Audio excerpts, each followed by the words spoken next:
welcome back to my channel. My name is Dia. So this video is going to be a last minute revision hacks for your half yearly exams and ये चीजें आज मैं आप लोगों को बताऊंगी as a CBSE 10th grader. So let's get right into the video. Half yearly exams बहुत पास आ रहे हैं. मेरे हाफ ईयरली एग्जाम्स कल से स्टार्ट हो रहे हैं. My first exam is of social science. उसके लिए मेरी प्रिपरेशन काफी अच्छे से हो गई है. आज मैं आप लोगों के साथ में शेयर करने वाली हूँ कुछ ऐसी टिप्स, कुछ ऐसी ट्रिक्स और कुछ ऐसे हैक्स बुलाओ, टिप्स बुलाओ, ट्रिक्स बुलाओ, कुछ भी बुलाओ. कुछ ऐसे हैक्स आज मैं आप लोगों के साथ में शेयर करने वाली हूँ जो आप लोगों को बहुत ज्यादा हेल्प करने वाले हैं. नाउ आई हैव सीन काफी लोगों का ऐसा होता है कि उनको ऐसे होता है ना कि प्रिपरेशन में ऐसा होता है कहीं चैप्टर्स उनको अच्छे से नहीं आते हैं, कुछ चैप्टर्स बहुत अच्छे से आते हैं और उनको डर होता है कि कहीं वो वाले चैप्टर्स जो नहीं आते उनके चक्कर में कहीं उनकी परसेंटेज ना लो हो जाए. इसीलिए ये सारी प्रॉब्लम्स के सोल्यूशंस लेकर आज मैं आ गई हूँ. इस वीडियो में सारे सोल्यूशंस दूंगी आप लोगों को मैं, एंड विद माई एक्सपीरियंस, मैं एक्सपीरियंस के साथ में ये सारी चीजें शेयर कर रही हूँ guys. So let's get right into the video. और अगर आप लोग मेरे चैनल पे नए हो, don't forget to subscribe to my channel as I make study related content here on my channel such as study vlogs, study routines and a lot more. And I would really appreciate it if you guys subscribe to my channel and join my YouTube family. Let's get right in. Okay guys, सबसे पहले तो हम बात करते हैं अगर आप लोगों को कोई चैप्टर नहीं आता या समझ कम आ रहा है या नहीं समझ में आ रहा है बिल्कुल, तो आप क्या करोगे उस केस में. देखो, दो तरीके की चीजें होती हैं. एक तो आपका चैप्टर जो आपको बहुत अच्छे से आता है. तो मैं एक एग्जांपल ले लेती हूँ. जैसे आपके पास दो चैप्टर्स हैं. एक चैप्टर जो आपको बहुत अच्छे से आता है और दूसरा चैप्टर है जिसमें आपको चीजों को समझने में प्रॉब्लम होती है, चीजों को समझने में आपको लेट समझ आती है चीजें. तो इस केस में आप क्या करोगे. नाउ देखो, अगर आपकी for example half yearly exams में कोई भी सब्जेक्ट में 10 चैप्टर्स आ रहे हैं, ठीक है, जैसे सोशल साइंस के साइंस में, इंग्लिश में लगा लो 10 चैप्टर्स आ रहे हैं, उसमें से आप लोगों को 7 चैप्टर्स बहुत अच्छे से आते हैं या 6 चैप्टर्स बहुत अच्छे से आते हैं. जो 6 ले लो, 6 चैप्टर्स आप लोगों को बहुत अच्छे से आता है और उसमें से 4 में आपको प्रॉब्लम होती है चीजों को समझने में. अब इस केस में आप क्या करोगे. अब आप लोगों को अगर मैं पूछूंगी आप क्या करोगे, तो आप लोग ये बोलोगे कि डिया हमें जो नहीं आता उसको हम स्ट्रॉन्ग बनाएंगे. नहीं, नो, ऐसा बिल्कुल नहीं करना है. जो चैप्टर्स नहीं आते हैं उनको थोड़ा बहुत रिवाइज करो. आई एम नॉट सेइंग मत करो, करो थोड़ा बहुत. सबसे ज्यादा फोकस आप उन चैप्टर्स पर करो जो आपको अच्छे से आते हैं. अब आप लोग बोलो क्यों डिया हम उन चैप्टर्स पे क्यों अच्छे से फोकस करें, क्योंकि अगर हमें वो चैप्टर्स आते हैं वो तो हो जाएंगे, हमें उन चैप्टर्स पे फोकस करना चाहिए जो हमें नहीं आते. No guys, it's not like that. देखो, मैं आप लोगों को इसके पीछे की साइकोलॉजी बताती हूँ. फॉर एग्जाम्पल, कोई चैप्टर आपका ऐसा जो आपको बहुत अच्छे से आता है, ठीक है, और वही चैप्टर में आप कॉन्फिडेंट हो काइंड ऑफ, क्या हो जाता है उस चैप्टर में आपको अच्छे से और ज्यादा करना है और अच्छा और ज्यादा उसमें कॉन्फिडेंट हो रहा है. ओवर कॉन्फिडेंट नहीं, कॉन्फिडेंट हो रहा है और ज्यादा. कैसे हो गए ना. देखो, कोई चैप्टर है, फॉर एग्जाम्पल आपका लाइफ प्रोसेसेस चैप्टर ले लेते हैं एग्जाम्पल की तरीके से. एग्जाम्पल, लाइफ प्रोसेसेस चैप्टर आपको बहुत अच्छे से आ गया है, बहुत अच्छे से. और फिजिक्स में ले लेते हैं इलेक्ट्रिसिटी में आपको प्रॉब्लम होती है. तो अब आप क्या करोगे इन दोनों चैप्टर्स का.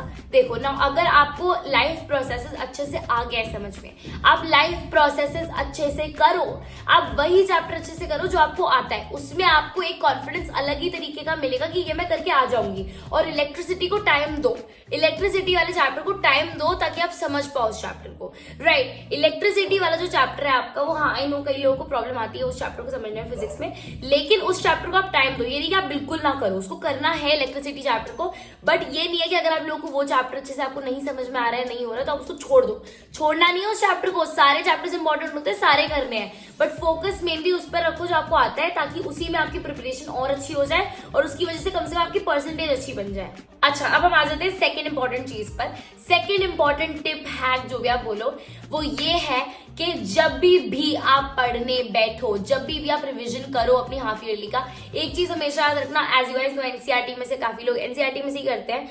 जब आप एनसीईआरटी से अपना रिवीजन कर रहे होगे, आपको आंसर्स के नोट्स नहीं बनाने हैं. Don't make notes of your answers. Answers के नोट्स नहीं बनाने हैं. अब आप पूछोगे किसके नोट्स बनाने हैं. क्वेश्चंस के नोट्स बनाने हैं. यस, क्वेश्चंस के. मैं बताती हूँ कैसे. एक रफ पेज लो, उस पेज के ऊपर आप अपने सारे क्वेश्चंस लिख दो. जैसे आपने फॉर एग्जांपल खोला है चैप्टर का नेशनलिज्म इन इंडिया वाला, इन हिस्ट्री, ठीक है, तो वो वाला चैप्टर आपने खोला है. आप वो वाला चैप्टर अपनी रफ पेज पर लिखो, नाम लिखकर नीचे उस चैप्टर को पहले तो आप अपनी एनसीईआरटी में ओपन करोगे. उस चैप्टर में आप खुद से क्वेश्चंस बनाओगे, ना कि आंसर्स ढूंढोगे. क्वेश्चंस, कोई चैप्टर है अगर सत्याग्रह के बारे में, आपको सत्याग्रह को एक्सप्लेन करना है, तो आपको क्या करना है उस चैप्टर में. All you have to do is write the question down in that page. Question लिखना है उस पेज पर, ना कि आंसर लिखना है उसका. वो जो आंसर वाला पेज है उस पेज नंबर को आपको अपने पेपर में लिखना है। इससे क्या होगा, आप लास्ट मिनट में आप क्या कर सकते हो, सारे क्वेश्चंस के पेज नंबर देख के गो थ्रू कर सकते हो उन आंसर्स को। ये बहुत ज्यादा हेल्पफुल है guys, do give it a try and I am sure you guys are going to be literally coming back to the comment section and you're gonna be like, Dia, wow, this is amazing. क्योंकि ये चीजें guys मैंने खुद try करी हुई है and they have helped me a lot. Okay guys, so now the third most important thing is always remember to take reference from YouTube if you do self study. मतलब depends, अगर आप self study करते भी हो नहीं भी करते हो, always take reference from YouTube. Last minute में YouTube आपकी बहुत ज्यादा हेल्प करता है। जब भी आप YouTube से कोई भी चैप्टर पढ़ रहे होते हो, रेफरेंस ले रहे होते हो, कोई चीज समझ नहीं आ रही होती, उसको टॉपिक को क्लियर करने जाते हो, guys trust me, YouTube is so helpful. मतलब आप लोगों को एक बात बताती हूँ, whenever you guys will take reference from YouTube, आपको बहुत ही डिटेल में टॉपिक्स को समझाया जाएगा और वहां से आपको लास्ट मिनट ना काफी ज्यादा हेल्प हो सकती है। If you guys don't go to any tuitions और कोचिंग्स, लास्ट मिनट में आप कोई भी लेक्चर चलाकर, अपना कोई भी पर्टिकुलर सब्जेक्ट कर रहे हो उसका लेक्चर चलाकर आप लोग बैठकर वो पढ़ सकते हो। आप लोगों को लिटरली ऐसा लगेगा आपके सामने टीचर खड़े होकर आपको पढ़ा रहे हैं, so that is a very very big plus point. तो आप यूट्यूब से रेफरेंस ले सकते हो, यूट्यूब से you can study. Last minute revision के लिए आप लोग यूट्यूब पे वन शॉट वीडियोस देख सकते हो कोई चैप्टर की। अगर आपको फॉर एग्जाम्पल देखना है नेशनलिज्म इन इंडिया की, अगेन इसी का एग्जांपल लेते हैं, नेशनलिज्म इन इंडिया का अगर आप लोगों को एक वन शॉट देखना है रिवीजन या जो कुछ भी है, तो आप वो वीडियो में वन शॉट जाके सर्च कर सकते हो। Guys, trust me, this is so helpful. Now, the fourth thing is always give yourself a test paper. अपने आप को एक टेस्ट पेपर दो, अपने आप के लिए टेस्ट पेपर गाइस रेडी करो। किस तरीके से रेडी करोगे मैं बताती हूँ। कोई भी अगर आपने फॉर एग्जांपल कोई भी चैप्टर पूरा अच्छे से आपको पता चल गया, आपने पढ़ लिया, आपने समझ लिया, रिवाइज लर्न जो भी कर लिया है, उसके बाद आप अपनी एनसीईआरटी को बंद करो, साइड में रख दो और अपना एक पेज लो या एक रफ बुक लो, उसके अंदर आप क्वेश्चंस बनाना स्टार्ट करो जो भी आपने पढ़ा है उसके। मतलब जो भी आपने चैप्टर पढ़ा है उसी चैप्टर के क्वेश्चंस आप तो लिख लो सबसे पहले तो, ठीक है। उसके बाद आप क्या करो, उसके बाद ना आप अपने आप को उसको आंसर करने का टाइम दो। एनसीईआरटी साइड में रखो, सब कुछ साइड में रख दो, कुछ भी देखना मत, खुद से लिखो उसके answers. You try to write those answers on your own. और आपने फॉर एग्जाम्पल आपने अच्छे से चैप्टर पढ़ लिया, उसके बाद जब आपने आपको टेस्ट दे रहे हो, तब अगर आपको कोई चैप्टर नहीं भी समझ आ रहा, कोई क्वेश्चन अगर आपको नहीं भी समझ आ रहा है, आप क्या करो, देखना मत एनसीईआरटी खोल के, साइड में रहने दो, जो आ रहा है वही लिख दो सबसे पहले, और जो नहीं आ रहा है उसको आप बाद में अच्छे से रिवाइज करना। तो ये करने से क्या होगा, आप लोगों को पता चलेगा कि कौन से क्वेश्चंस ऐसे हैं जो आप लोगों को समझने में प्रॉब्लम होती है, कौन से क्वेश्चंस ऐसे हैं जो आप लोगों को लर्न नहीं हुए हैं या जिन पे आपको ज्यादा फोकस करना है। या गाइज ये चीज आपको काफी ज्यादा हेल्प कर सकती है, क्योंकि इसमें क्या होता है, इसमें आपको वो क्वेश्चंस पता चलते हैं एक सेल्फ टेस्ट के बाद कि आपको कौन से अच्छे से रिवाइज नहीं हुए हैं, तो आप वो वाले क्वेश्चंस को अच्छे से कर सकते हो। And after that you can take your test again, and जितना ज्यादा बार बार मतलब इंप्रूव करो और अपने आप को लर्न करो, कुछ नहीं आ रहा उसके बाद फिर से टेस्ट दो, फिर उसमें अगर आपने अच्छा परफॉर्म नहीं किया फिर से टेस्ट दो, फिर उसमें आपने मीडियम किया फिर से टेस्ट दो, फिर उसके बाद जब तक आप बहुत अच्छा ना कर लो तब तक टेस्ट देते रहो, अपने आपको टेस्ट देते रहो। उससे क्या होगा, आपको कॉन्फिडेंस मिलेगा, आप you'll be motivated कि हाँ ठीक है मैं कर लूंगी या मैं कर लूंगा।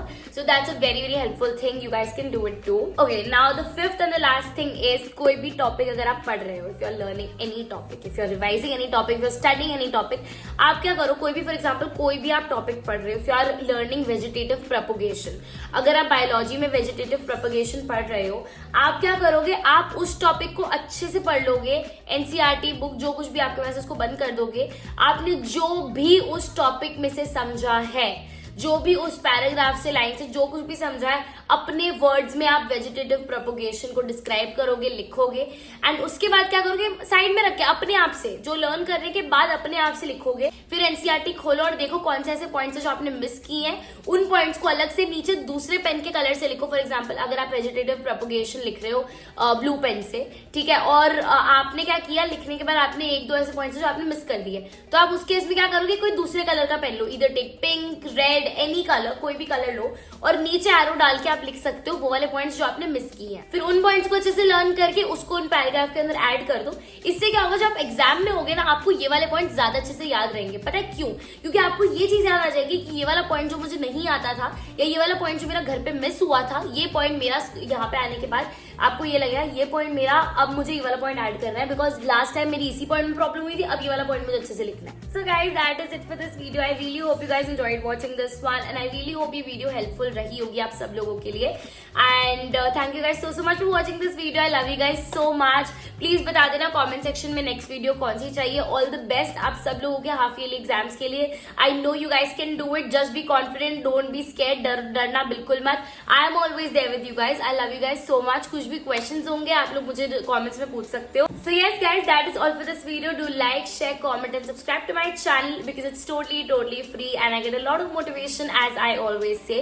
लाइक कर देना वीडियो को, share it with all your friends. Comments में बता देना नेक्स्ट वीडियो कौन सी चाहिए. मैं ऐसी वीडियोस अपने चैनल पे रोज लेकर आती रहती हूँ. So yes that's a very big plus point and that's a very good thing. If you guys are new to my channel, hi guys, I am Dia and I make study related content here on my channel such as study vlogs, study routines and a lot more. And I would really appreciate it if you guys subscribe to my channel and join my YouTube family. Thank you guys so much for watching this video. I love you guys so much. Don't take stress. सब कुछ हो जाएगा. You can do it and I know you can do it. I love you guys so much and I will see you guys in my next video. Bye.